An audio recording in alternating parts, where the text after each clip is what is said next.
This is a Grundig TK24, the 4-track version of a very similar machine, the TK20.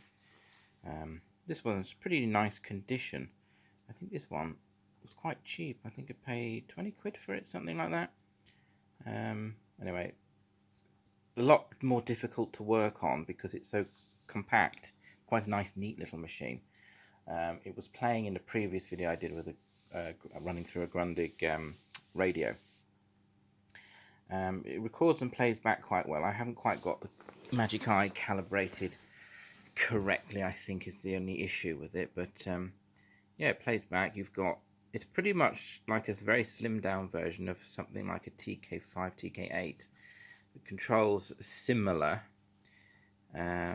except now the fast forward control and rewind control is on this instead of being in the middle. It's a little bit better laid out, really. This one still has its sort of protective film, which has also got like helpful instructions, which is, I assume, why they weren't always removed. It has an unusual take-up reel. Quite a few of these do. It's sort of solid at the back.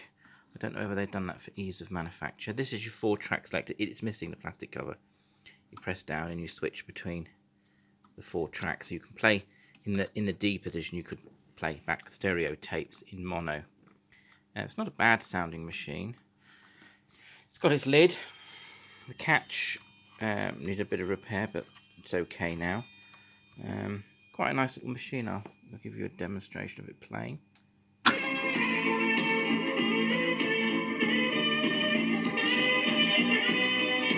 It's got tone. And then this is volume. Scratch your volume knob.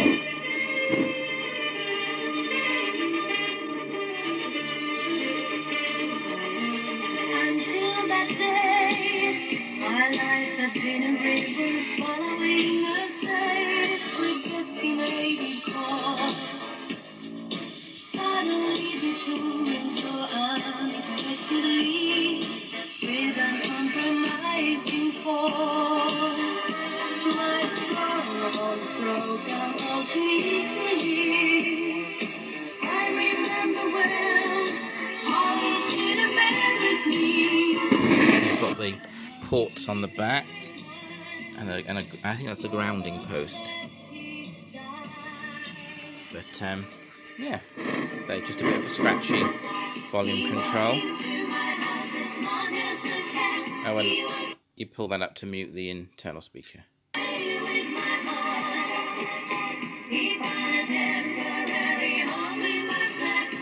And the rewind, and I think the fast forward works. Yeah, not the fastest. It's sort of locked to the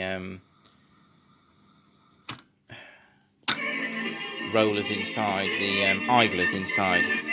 Again, a single motor machine, but very compact. If you look, there's my hand. Of course, you're locked to these smaller spools, but it'll play back pretty much all of the pre-recorded EMI tapes that were available at the time, so not a bad little machine. Yeah, quite pleased with with how this went, but yeah, just very compact inside. Makes it a little bit more difficult. Lots of capacitors buried, those wax capacitors, and those, I think they're Weimer, those brown Weimer ones.